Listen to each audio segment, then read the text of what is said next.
PCB, printed circuit board. ये चीज याद करने वाले तुमने याद नहीं करी। पढ़ना है ढंग से पढ़ लो, नहीं पढ़ना तो जो बच्चे इतवार को आराम से रोते हैं ना रजाई ऊपर तक ओढ़ के आराम से घर पे सो, तो पढ़ने जाने की कोई जरूरत नहीं है। पढ़ने आया तो ध्यान से पढ़ लो। अभी हिस्ट्री वाले सर आए थे, कुछ मुझे लगे तो कुछ नहीं पता, अब उनके सब चीज पढ़ाई थी। अगर पढ़ना है तो पढ़ लो, नहीं तो घर जाओ। इसमें मैंने बताया था ये जो मदरबोर्ड है दो भागों में डिवाइड करता हमने, नॉर्थ ब्रिज और साउथ ब्रिज। नॉर्थ ब्रिज कौन सा था हमारा, सीपीयू की साइड वाली जगह, और साउथ ब्रिज जहाँ पे इनपुट आउटपुट डिवाइस कनेक्ट होती है। बताया था ना ये सब कुछ। अब हम बात करेंगे नॉर्थ ब्रिज के बारे में। ठीक है, किसके बारे में, नॉर्थ ब्रिज के बारे में। ठीक है, इसमें सबसे पहले क्या है हमारा, आईडीई कनेक्टेड इनटू 2। क्या है ये, आईडीई कनेक्टेड इनटू 2। ये देख रहे हो, ये काला काला जो दिख रहा है तुम्हें, ये देखो ध्यान से, दिख रहा है ये इसे कहते हैं क्या, आईडीई कनेक्टेड इनटू 2। अब इसके बारे में पढ़ेंगे, इसका काम क्या होता है। ठीक है,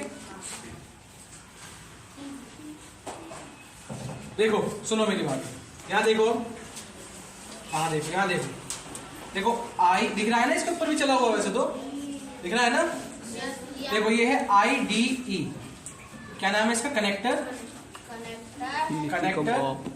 इनटू 2। ठीक है, कनेक्टर मतलब जो दो चीजों को जोड़े, कनेक्टर मतलब जो दो चीजों को जोड़े। ठीक है, ये समझ में आया।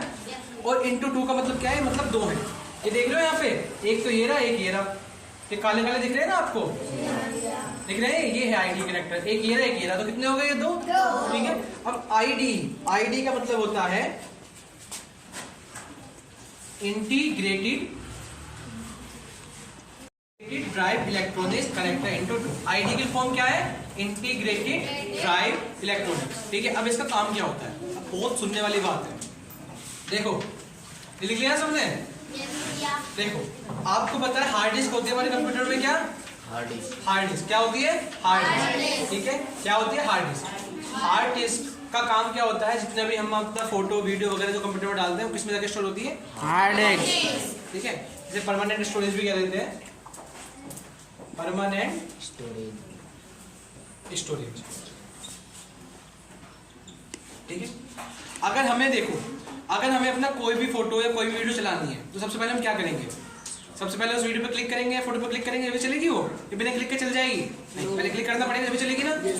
तो वो कहाँ पड़ी हुई है, हमारे हार्ड डिस्क में, है ना। तो जब हम क्लिक करेंगे तो पहले हार्ड डिस्क से वो निकलेगी, और हार्ड डिस्क से निकलती निकलती वो किसमें जाएगी, हमारी रैम में। किसमें, रैम में। किसमें जाएगी हमारी ये, रैम में। रैम मतलब रैंडम एक्सेस मेमोरी। फिर रैम के बाद किसमें जाएगी वो, हमारे सीपीयू। ठीक है, छोटा सा ये सीपीयू में, किसमें जाएगी रैम के बाद, ये सीपीयू में। ठीक है, सीपीयू में आया तो क्या कहा हमने, इसे इनपुट डिवाइस, और सीपीयू से जाएगी तो क्या कहेंगे हम इसे, आउटपुट डिवाइस। और जब इनपुट आया तो यहाँ पे सीपीयू क्या करेगा, इसकी प्रोसेसिंग। और जब इनपुट आया उसके बाद सीपीयू प्रोसेसिंग करेगा, उसके बाद आउटपुट दिखाएगा। आउटपुट किसमें दिखाएगा, ये मॉनिटर में। डेस्कटॉप होता है ना आपका मॉनिटर में, टीवी सा, यस भैया, उसमें तो दिखाते हैं, यस भैया। फिर से समझो क्या प्रक्रिया होती है, अगर हमें अपने कंप्यूटर में कोई भी फोटो देखना है या कोई वीडियो देखनी है, सबसे पहले वो किसमें पड़ी होती है, हार्ड डिस्क में। तो हार्ड डिस्क क्या करेगी, उसे हार्ड डिस्क किसमें भेजेगी, रैम में, रैंडम एक्सेस मेमोरी में। रैम से कहाँ जाएगा, वो सीपीयू में आएगा। तो इनपुट आने के बाद क्या होगी उसमें, प्रोसेसिंग के बाद कहाँ क्या होगा उसमें, आउटपुट, और आउटपुट किसमें दिखा देगा, मॉनिटर में। इस तरीके से काम करते हैं। ठीक है, कोई भी वीडियो फोटो देखनी है तो क्या होगा, सबसे पहले हार्ड डिस्क के किसमें आएगा, रैम में, रैम से सीपीयू में, सीपीयू अपना प्रोसेसिंग वगैरह करके कहाँ भेजेगा, मॉनिटर पे आते ही हमें क्या दिख जाता है, वो चित्र दिख जाता है। बात समझ में आई कि नहीं, कुछ दिक्कत नहीं आता। मगर दिक्कत वाली बात ये है, ये जो हमारा मदरबोर्ड है, दिख रहा है मदरबोर्ड सारा, इस मदरबोर्ड में हार्ड डिस्क कहीं भी नहीं लगी हुई। ये देखो, बस हमारे मदरबोर्ड में यहां तक है।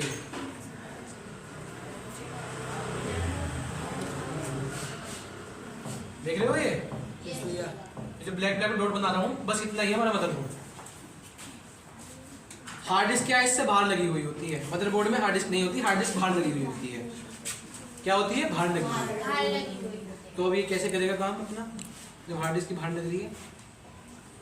तो इसके लिए हमें क्या चाहिए होता है, IDE connector into 2।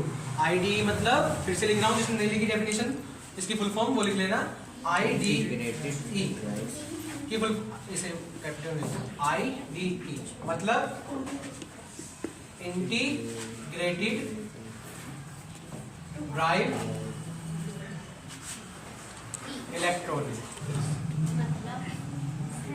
Electronics connector into 2। तो हमें इसकी जरूरत पड़ती है। फिर इसका काम क्या होता है, इसका काम समझ में आया? इसका काम होता है हार्ड डिस्क को मदरबोर्ड से कनेक्ट करना। इसका होता है ये, इसका IDE connector into 2 integrated drive electronics का काम क्या होता है? हार्ड डिस्क को मदरबोर्ड से कनेक्ट करना, क्योंकि हार्ड डिस्क मदरबोर्ड में नहीं होती, तो इसे जोड़ना पड़ता है हमें। किसकी वजह से? IDE connector into 2। ये देख रहे हो यहाँ पे काले काले से ये लग रहे हैं, ये है ना, इसमें कनेक्ट हो जाता है। इससे क्या हो जाता है, हमारी हार्ड डिस्क और मदरबोर्ड कनेक्ट हो जाता है अच्छे से, फिर हमारा काम चलता है। अगर हार्ड डिस्क ही कनेक्ट नहीं हो पाई तो कोई फोटो या वीडियो कुछ कर पाओगे? कुछ नहीं कर पाओगे, ठीक है। तो हार्ड डिस्क को मदरबोर्ड से कनेक्ट करने का काम किसका होता है? IDE कनेक्टर इनटू 2, ठीक है, लिख लेना, ठीक है। क्या काम होता है इसका? हार्ड डिस्क को मदरबोर्ड से कनेक्ट करने का काम किसका होता है? IDE connector into 2। इतनी बात समझ में आई? अब आगे चले, चलो क्वेश्चन देना। अब आते हैं हम दूसरे पॉइंट में।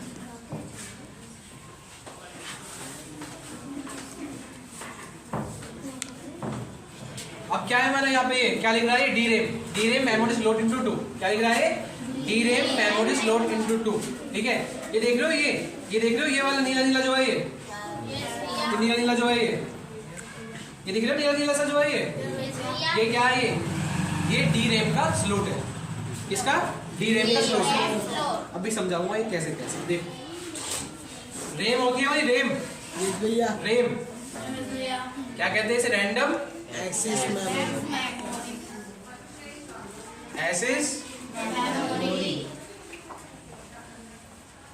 मेमोरी। ये जो रैम होती है ना, ये दो प्रकार की होती है। एक होती है DRAM और एक होती है SRAM। ये एक होती है, इसमें साथ साथ लिखो करो मत, जब मिटा दिए करो फिर मुंह देखते रह करो, मेरा आता पता तुम्हें कुछ रहता नहीं है। ये क्या है हमारा? रैम जो होती है ना, रैम ये दो पार्ट में होती है। एक तो होती है हमारी DRAM और एक होती है हमारी SRAM, ठीक है। D का मतलब क्या होता है? डायनेमिक। क्या होता है? डायनेमिक। और S का मतलब क्या होता है? स्टैटिक। तो हम यहाँ पे किसकी बात कर रहे हैं? DRAM की। DRAM मेमोरी है ना। अभी DRAM SRAM क्या भी क्या, जितने भी हमारे नॉर्मल कंप्यूटर होते हैं, जिन पे हमें ज़्यादा कुछ इतना टास्क वाला काम नहीं करना होता, जो हमारे घरों में आसपास हमें देखने को मिल जाते हैं, वो जो कंप्यूटर रहते हैं, उन कंप्यूटर में कौन सी रैम रहती है हमारी? DRAM, डायनेमिक वाली। मगर जो कंप्यूटर दिन रात चलते हैं, जिन पे बहुत बड़े बड़े टास्क होते हैं, बहुत बड़े बड़े जो ऑफिस रहते हैं, जो कॉर्पोरेट ऑफिस रहते हैं, बहुत बड़े थे, उन पे ज़्यादा पावर चाहिए उन्हें, भैया उसमें क्या लगता है हमारा? SRAM। लिख लेना ये DRAM, जहाँ पर मामूली कंप्यूटर हो जिसमें थोड़ा बहुत काम ही होता है, उसमें DRAM लगती है। जहाँ बड़ा बड़ा काम करना पड़ता है ना, जहाँ हर चीज़ को कनेक्ट करके देखना पड़ता है, जो बड़े बड़े ऑफिस रहते हैं, वहाँ पे कौन सी रैम काम करती है? SRAM। बात समझ में आई इतनी? आई, ठीक।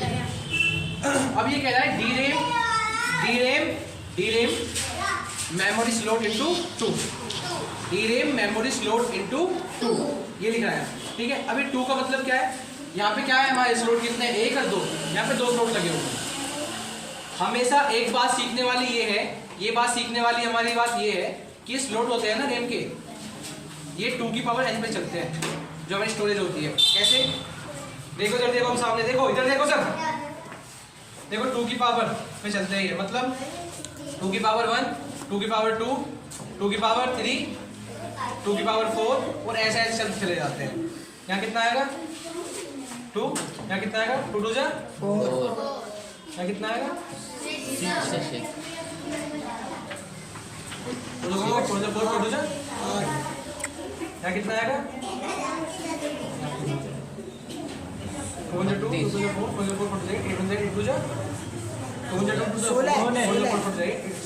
ठीक है,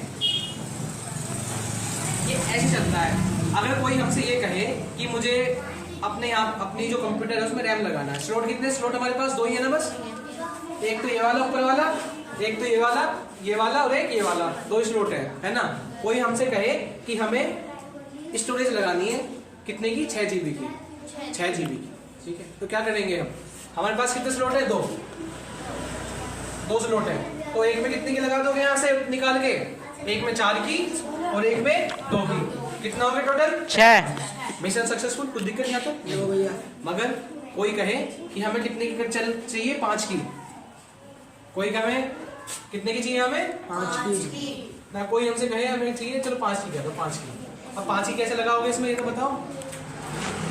हमारे पास है कहीं 5 की, 2 की पावर में कहीं 5 का आता है, हाँ भैया। चलो एक तुम 4 की लगा दो, 1 की कहाँ से लाओगे, इस तरीके से चलता होगा, ये चलता है 2 की पावर में। 6 का बात समझ में आई, क्या 6 का ले लो ना। अगर कोई हमसे कहे कि हमें 16 लगाना है, 16 के, इसकी 16 GB लगानी है, 16 GB कैसे करोगे, 2 8 वाली डालो, तो एक 8 यहाँ लगा दो, एक 8 यहाँ लगा दो, कितना हो गया 16, काम कंप्लीट है ना। इस तरीके से काम होता है ना, 2 की पावर में चलता है वो सारी चीजें, कोई बीच में से कुछ भी कहने लगे ऐसे नहीं।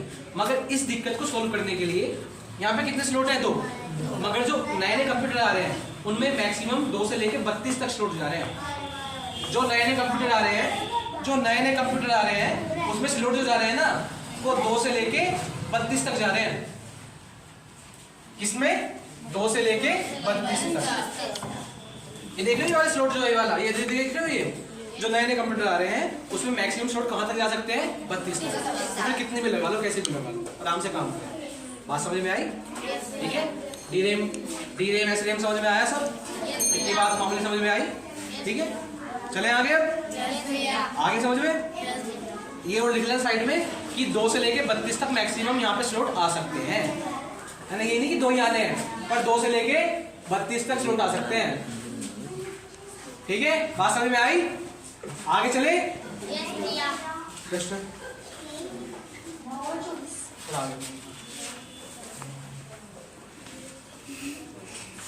ठीक है, पीछे चलो भाई, अब क्या बचा हमारा, 20 पिन ATX पावर कनेक्टर। ये वाइट दिख रहा है, इसे क्या कहते हैं हम, 20 पिन ATX पावर कनेक्टर। ये जो ATX है ना, ATX, इसकी फुल फॉर्म लिख लेना। इसकी फुल फॉर्म होती है advance technology extended, advance technology extended ATX। देखो नाम, देखो जब भी किसी चीज का नाम पढ़ो, उस नाम में उसका मीनिंग छुपा रहता है, उस नाम में उसका मीनिंग छुपा रहता है। जैसे यहाँ पे क्या लिख रहा है, 20 pin ATX power connector. 20 pin मतलब इसमें 20 क्या होंगे, पिन से निकले होंगे, 2 पिन से निकले होंगे। वो आल पिन देखे, आल पिन इस तरीके से, उसमें कितने पिन होंगे, 20। ATX मतलब advance technology extended power connector. Power connector मतलब जो से शक्ति दे, ताकत दे, ठीक है। तो इसका काम क्या होता है, इसका काम ये होता है मदरबोर्ड को पावर देना, है ना। हर चीज बिजली से चलती है ना, तो मदरबोर्ड को भी तो पावर चाहिए, है ना। अब मदरबोर्ड में कितना काम हो रहा है, मदरबोर्ड में CPU वगैरह हर चीज मदरबोर्ड में फिक्स है हमारी। हार्ड डिस्क वगैरह, हार्ड डिस्क तो नहीं होती, CPU हो गया हमारा, या CPU फैन हो गया, CPU सॉकेट हो गया। इसे चलाने के लिए क्या चाहिए, बिजली चाहिए ना, तो मदरबोर्ड को क्या चाहिए, पावर चाहिए। तो ये जो हमारा 20 पिन ATX पावर कनेक्टर है, इसका काम क्या होता है, मदरबोर्ड को पावर देना। इसका काम क्या होता है, मदरबोर्ड को पावर देना। CPU फैन, वो देखा है CPU में फैन चलता है, जैसे ये है, इसमें फैन लग रहा है, गर्म हवा बाहर फेंकता है, तो उसके लिए बिजली चाहिए ना, है ना। बहुत सारी चीजें इसमें जो चलती हैं, मदरबोर्ड में बहुत सारी चीजें लगी रहती हैं, तो उन्हें पावर चाहिए ना, पावर। तो पावर मदरबोर्ड कौन देता है, हमारा 20 पिन ATX कनेक्टर, मतलब एडवांस टेक्नोलॉजी एक्सटेंडेड जो कनेक्टर होता है, वो क्या करता है, हमारे मदरबोर्ड को पावर देता है। लिख लेना है, ठीक है। अब आगे चले, आगे चले। अब क्या लिखा है यहाँ पे, ये CPU fan and heat sink mounting point. CPU fan and heat sink mounting point. एक बात ध्यान करने वाली ये है यहाँ पे, एक बात ध्यान करने वाली यहाँ पे ये है कि सुनो मेरी बात ध्यान से। अब आपको पता है अब यहाँ पे सीपीयू में कितना सारा काम होता है, ये तुम्हारा मदरबोर्ड है, इसमें कितना सारा काम होता है। यहाँ पे तुम्हारे ये आईडी कनेक्टर, रैम है ना, ये तुम्हारा CPU fan, CPU socket, CMS, PCI slot, मतलब इसमें बहुत सारा काम होता है ना। तो इसमें गर्मी भी होती होगी, गर्मी भी होती होगी। और जैसे ये तुम्हारा प्रोजेक्टर है, इसमें फैन लगा हुआ है साइड में, ये जो प्रोजेक्टर है तुम्हारा, इसमें फैन लगा हुआ है, यहाँ से गर्म हवा बाहर फेंकता है कि अंदर क्या हो, गर्मी ना हो, है ना, अंदर गर्मी ना हो। पहले जो कंप्यूटर होते थे तो फैन बाद में आना शुरू हुआ, पहले जो कंप्यूटर थे ना फूक जाते थे, क्योंकि उसमें हीट बहुत जनरेट होती है। जब एनर्जी निकलती है तो क्या होता है, हीट आती है ना। इसी तरीके से हीट को कम करने के लिए क्या लगाया जाता है, फैन। आपने सीपीयू में देखा होगा, सीपीयू में क्या चलता रहता है, फैन। अगर सीपीयू में फैन ना चले, पंखा ना चले, उसका काम क्या होता है, जो गर्मी अंदर पैदा हो रही है उसे बाहर निकालना। अगर वो गर्मी बाहर ना निकलेगी तो सीपीयू क्या हो जाएगा, गर्म। जब गर्म हो जाएगा सब कुछ खत्म। तो इसलिए क्या लगा रहता है इसमें, सीपीयू फैन। ठीक है, ये देख रहे हो, ये साइड में छोटे छोटे सीपीयू फैन लगे रहते हैं इसमें। ठीक है, अब हमारा सीपीयू सॉकेट क्या है, हमारा सीपीयू सॉकेट लिख लेना। ये दिख रहा है, ये वाइट वाइट, ये सीपीयू सॉकेट। यहाँ पे क्या लगता है हमारा, इतना सा सीपीयू सॉकेट, मतलब जहाँ हमारा सीपीयू लगता है। ठीक है, इतना सबको समझ में आया, यहाँ तक कोई दिक्कत, मजा आया। ठीक है, तो हमने नॉर्थ ब्रिज अपना पूरा ही कंप्लीट कर लिया। अगली बार हम क्या करेंगे, साउथ ब्रिज पढ़ेंगे। ठीक है, अच्छा लगा, बना।